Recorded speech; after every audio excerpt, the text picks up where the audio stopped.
Tired of missing out on live sports because of expensive cable subscriptions? Today, I'm going to show you how to watch live sports on your Firestick, completely cutting the cord without breaking the bank. Let's get started. First, navigate to the Find tab on your Firestick's home screen. It's usually located on the left side of the navigation bar.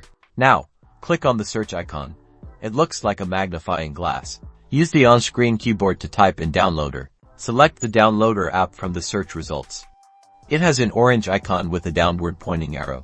Click the Download or Get button to install the Downloader app. Wait for the installation to complete. Once installed, open the Downloader app. You'll be presented with a URL bar. Now, this is important.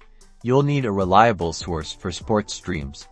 I can't tell you specific sites because, well, some sources operate in a gray area.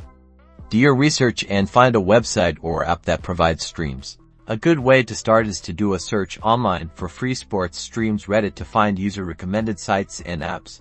Be careful and use a VPN for safety. Enter the URL for the sports streaming source you found into the Downloader app's URL bar. Then, click Go. The Downloader app will now download the necessary files. Follow the on-screen instructions to install the application. Once installed, the app icon will appear on your Firestick home screen. Launch the app. And that's it. You should now be able to watch live sports on your Firestick. Remember to use a VPN for added security and enjoy the game.